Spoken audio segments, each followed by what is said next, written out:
Hey, I'm Derek Vickers, and I'm with Brian today on this podcast talking about mobile home park investing, the best hands down asset class you can invest into in commercial real estate. The podcast episode is jam packed with stories and insights and things you can do to better yourself. So watch it and tune in. Welcome to the Rental Property Owner and Real Estate Investor Podcast, brought to you by the Rental Property Owners Association, where real estate investors have found success since 1968. I'm your host, Brian Hamrick from Hamrick Investment Group. This episode is sponsored by Green Property Management, managing everything from single-family homes to apartment complexes in the West Michigan area. Find out more at greenpropertymgt.com. And RCB and Associates, helping real estate investors and small business owners navigate the complex world of health insurance and Medicare benefits at rcbassociatesllc.com. Get ready for the Midwest Real Estate Investor Conference in Grand Rapids, Michigan. Join hundreds of real estate investors for networking, learning, and growth. Be sure to mark your calendars for April 24th and 25th of 2025. Hello and welcome to episode 466. My guest today is a seasoned mobile home park investor. Not only does he own just over 2,000 units, through his company Vicktory Capital, he also controls 41 parks worth over $130 million, and he has successfully turned around 21 different communities.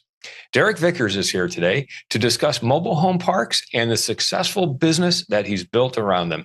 Derek, welcome to the show. Thank you. Thank you for having me, Brian. I'm excited to be here. Why don't you fill our listeners in a little bit about you, how you got started investing in real estate and why mobile home parks? I grew up in a small town in Virginia. My family, they were a very blue collar family. Like no one was ultra wealthy. My grandfather owns like a couple of duplexes, but as far as real estate and wealth building, it wasn't something that was talked about when I was growing up, at all.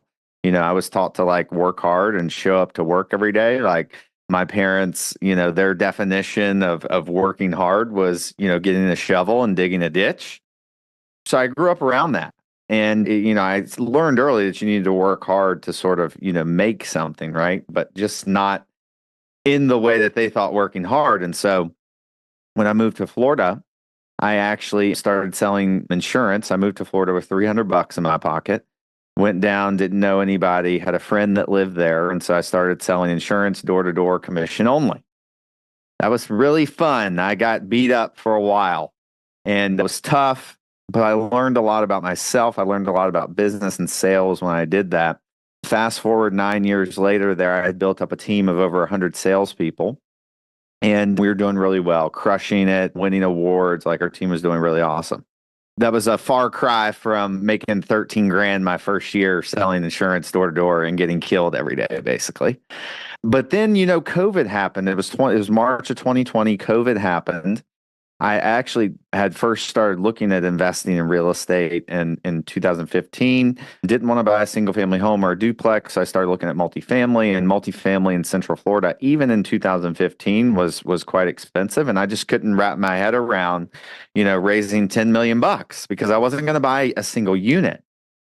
And so I just I didn't really put it on the back burner. I was still learning how to underwrite, still looking at deals and just figuring it out, reading books and watching and listening to podcasts on real estate.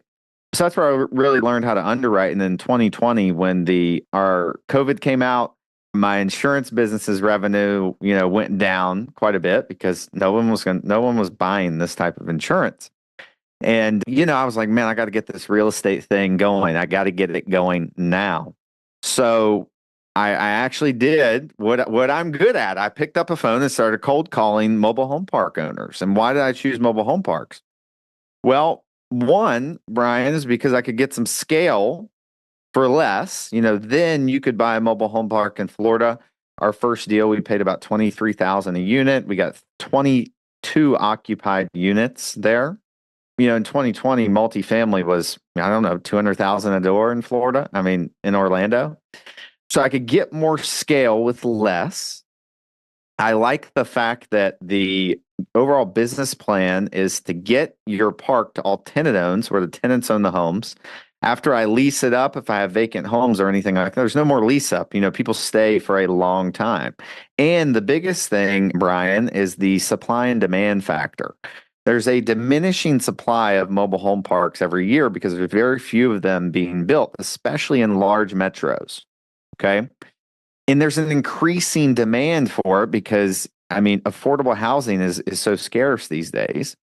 And you're in the multifamily business, or more about this, like it's hard to build affordable housing for a developer to build affordable housing and a nice area like a area with larger populations that really need it. It's hard to do that. And so the underlying factors of this asset class I liked and was still pretty fragmented. There's a lot of mom and pop owners, a lot of interesting opportunities out there. So those are really the reasons why I loved and jumped into mobile home parks. And that's when I started cold calling. Coming from the insurance world and the insurance sales, I'm sure you had your sales techniques. How did you apply that to the cold calling when you started making those calls? Some of it didn't really transfer. Because a lot of it did transfer. So I learned how to communicate, right, when I was in sales. So that transferred so I could communicate and I wasn't an expert on mobile home parks yet. But the persistence factor and being able to be told no, like at that point, 9 years later, I didn't care. Like, I don't care if somebody tells me no, like it doesn't affect me anymore because I've gotten numb to that from cold calling door to door and on the phone for so long.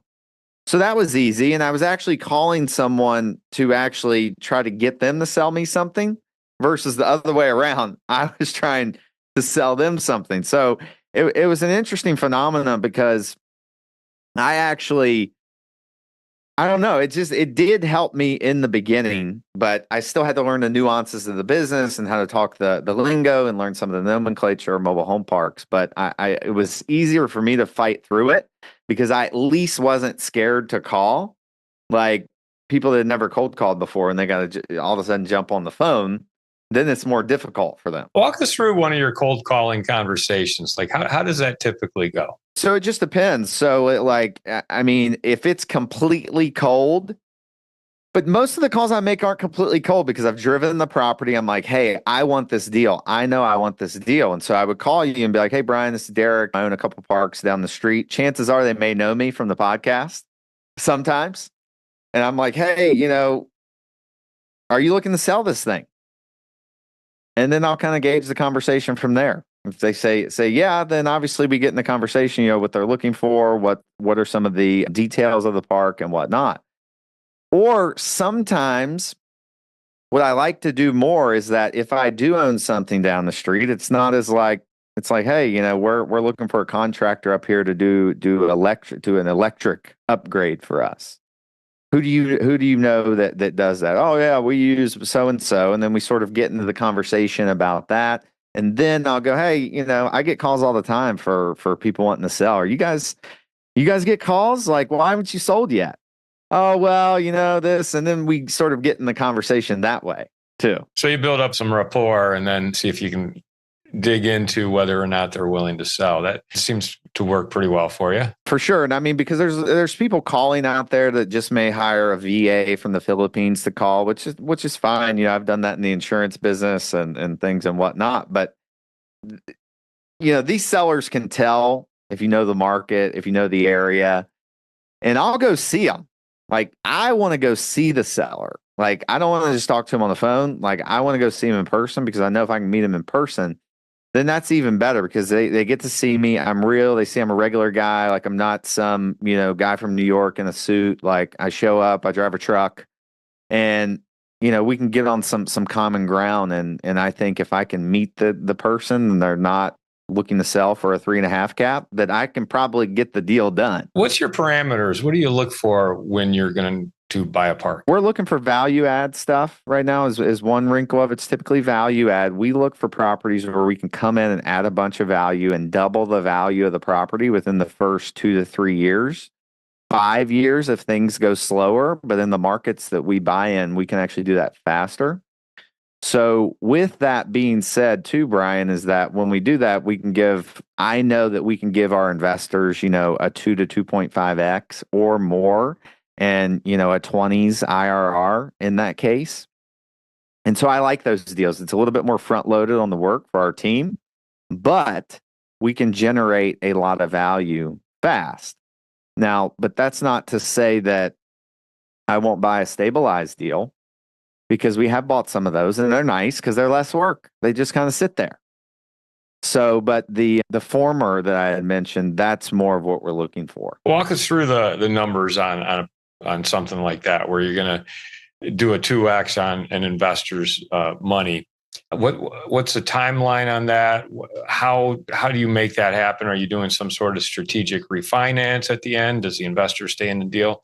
I mean, what do you typically try to do there? Typically, we like to buy parks where we actually own the homes, right? Which is not the typical business model, because people like to, hey, I'm only buying them when they own the homes. Yes, I want to get them to that point, but I like to buy them when I already own them, because I have more control over the rent and I have more control over the tenants. Because if I buy a park and I own the units and they're paying $1,000 per month, the bank is only going to appraise the lot rent. Okay. So there's lot rent and there's home rent, right?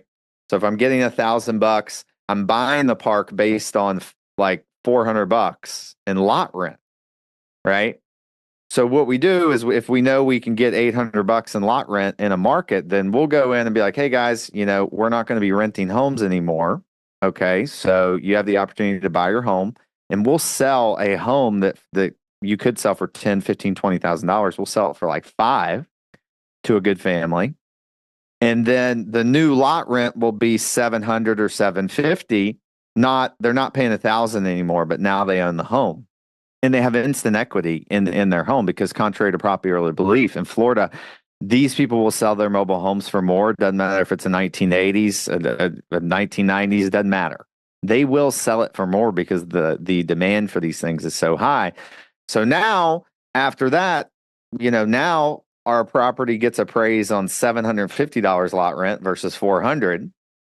And so we obviously pave the roads and do all these other things. And so the cap rate will tend to trend lower on the appraisal. And so within that first year or two, we'll go back and refinance, and an investor stay in the deal. And we own it moving forward. I mean, typically, even sometimes, Brian, that we've refinanced deals, 2 times within the 5-year window. And that can happen because of the strategy that we use that I just, mentioned before. That strategy seems to be using the homes that you buy when you buy the park as sort of almost as like a loss leader to sell them to a tenant.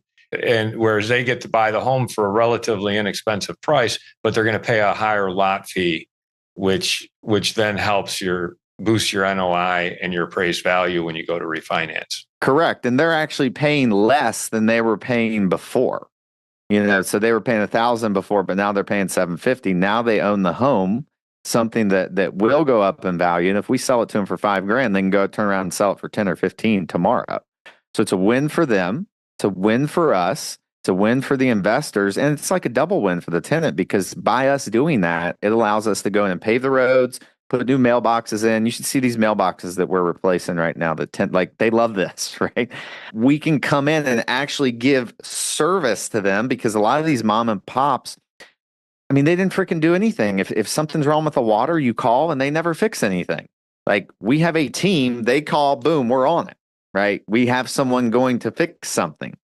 And, I think some investors, sort of overlook that value, but the tenants look at that like in super high regard. And listen to this. We put a $450 40-yard dumpster at the couple new acquisitions that we did the past 2 weekends, just for people to pick up their trash, because there's a lot of trash in there, and throw it away. And they were so ecstatic about this, right? Because they you guys actually care. You want to clean up the park. And now people are starting to pick up around the dumpsters more, which there used to be garbage all over these things. And so it's it's a really cool thing you can see when, if people see that the owner's like, hey, they're actually going to take care of us, they're going to take care of the property, then they start doing the same thing.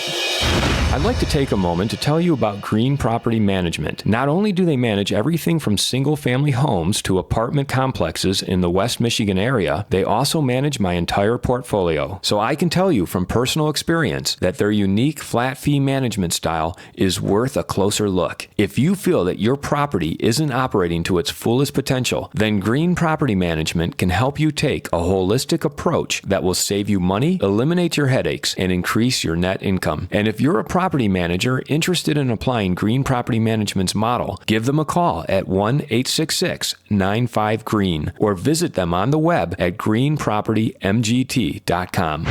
If you're thinking of leaving your W-2 job and becoming a full-time real estate investor, one of the greatest costs you must consider is healthcare for you and your family. When I made this transition myself, I found the whole healthcare insurance process to be confusing and frustrating. That's why I'm glad I met Chad Creasy at RCB and Associates. Chad is a professional health insurance agent who helps real estate investors and small business owners understand and choose their best healthcare options. And best of all, his services are covered by the insurance company and won't cost you a dime. If you live in Michigan and are expecting a change in your healthcare insurance coverage for any reason, or losing employer coverage or transitioning into Medicare, then you owe it to yourself to contact Chad Creasy at rcbassociatesllc.com. Save the date for the Midwest Real Estate Investor Conference happening April 24th and 25th of 2025 in Grand Rapids, Michigan. This event is the perfect place to connect with fellow real estate investors, gain valuable insights, and elevate your real estate game. With a lineup of expert speakers and numerous networking opportunities, you won't want to miss it.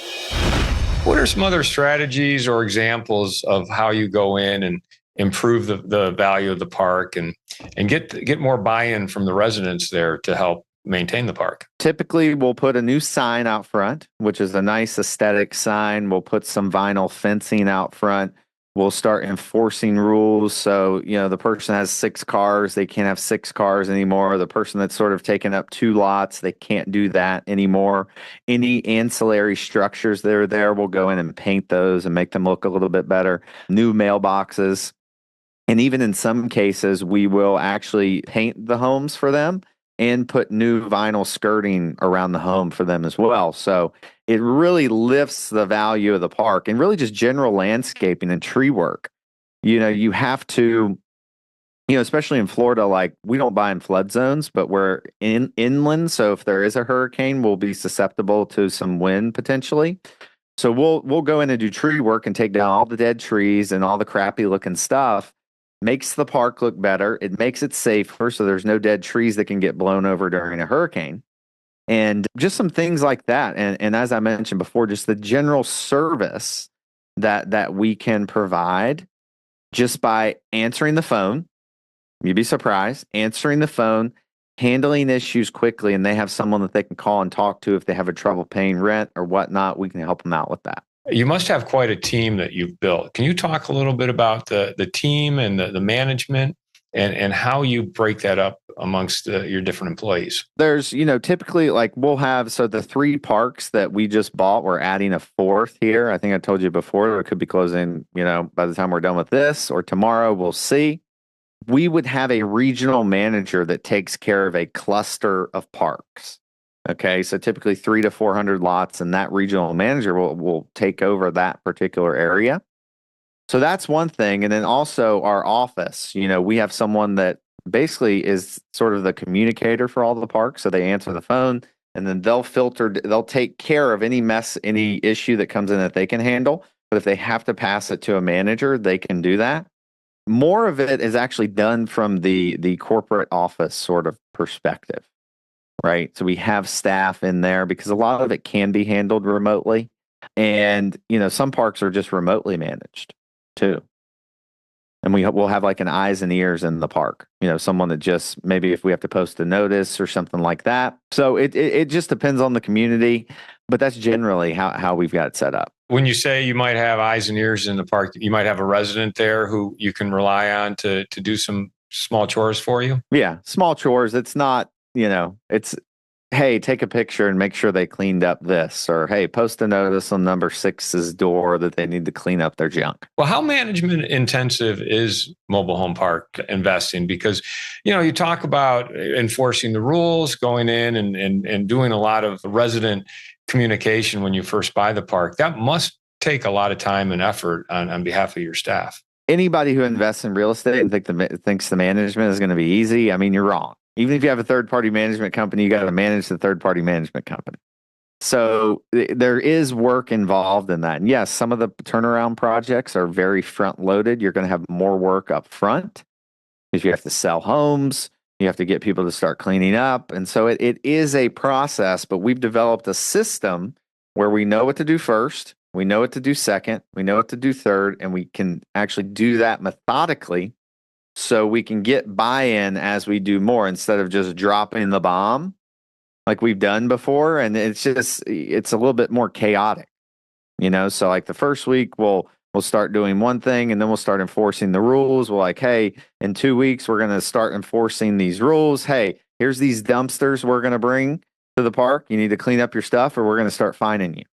Like we had in the new parks, like dumpsters overfilling and people were just throwing trash beside the dumpster and we started fining people for it and they're not doing it anymore now. What's one of the biggest challenges you've encountered in your 32 parks? Well, we've had managers that was not doing the right thing, stealing.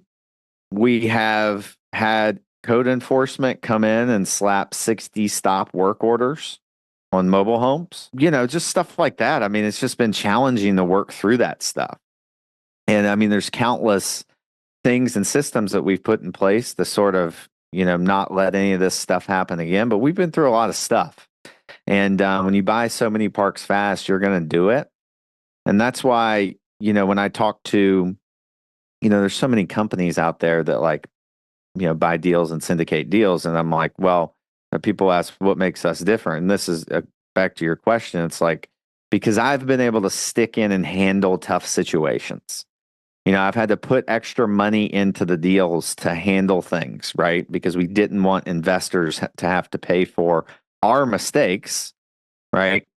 So I'm going to put that out there and say, hey, I'm going to handle this, right? And it's going to be done. Like most people wouldn't do that, right? I've sacrificed time with my family and things to figure out, stuff and problems that we've had. And it's been challenging, right? But the beauty of that is now we've learned systems, we've learned more processes to do this more effectively. So A, we can avoid those problems, and B, we can be more confident in that, hey, if something does come up, we've already been through it, right? We know how to handle it, right? And so it's been, a blessing really to be able to go through that stuff and make it through. And what does the future look like for you and your company? Are you going to keep doing what you're doing and buying the types of parks you've been buying? Or is there a bigger plan or even possibly a potential exit plan that you have? Maybe eventually we'll exit. I want to keep acquiring now. I still think there's a lot of opportunity in this asset class because it's still very fragmented. We're going to move into some other larger markets and, potentially pick up some portfolios to expand. But, maybe at some point we'll exit. And then I don't know, though. Then I'd have to go find another game to play because I couldn't just sit on the beach. It's impossible for me to do that. So I think we're going to stay in acquisition mode. And as, monetary policy, is loosens up here a bit, we think there's going to be some big opportunities coming up. We're recording this mid to late September. This episode will come out probably sometime in early December. So there's a lot of ground to cover with the Fed, and they've already lowered the rates once. They're going to probably continue lowering rates to some degree. But what is the state of mobile home investing right now as you see it? It's interesting because, the same thing I've heard from apartment guys is that, in 2020, 2021, the beginning of 22, it was, just crazy. I mean, people were buying stuff at 4 caps and 3 caps. We saw like a 2.7 cap trade here in Florida. Insane. And so there was a lot of brokers that got into the business, had never sold commercial real estate before because they could just make a call and be like, hey, we can sell your property for a 3.5 cap. Boom. This is mobile home park specific. And so there's still a lot of sellers that think they can get those kind of numbers. But in my opinion, they're just not really sellers. So there's less deals that you can get now. You just have to be on the ground and looking for more. But I think the deals that you're able to pencil and buy now, you have a larger margin of safety because we've already went down 500 basis points. I think they may come down another, I've heard talks that they may come down another 500 before the end of the year. And so, so this is a good example. So the deals we closed on in July, we closed at an 8% rate. The deal we're closing today or tomorrow, we locked in like 7.18.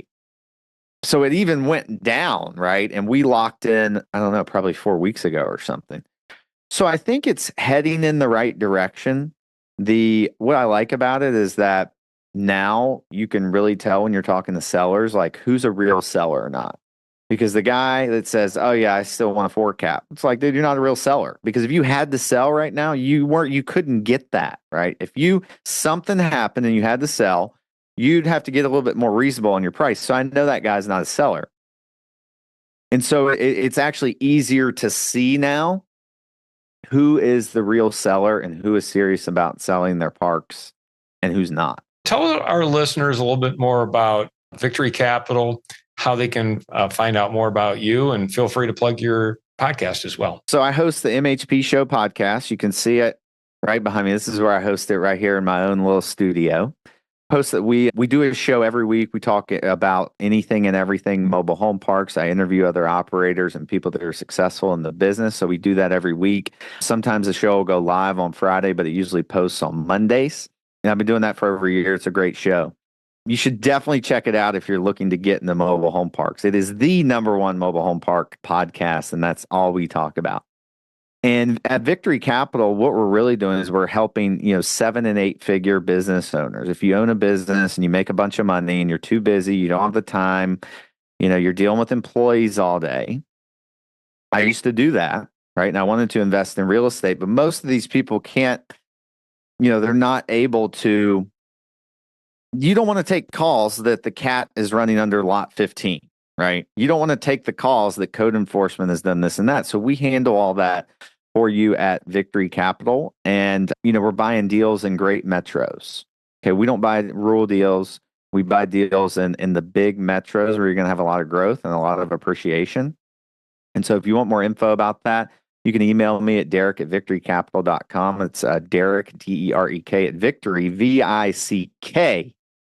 VICKTORY, capital.com.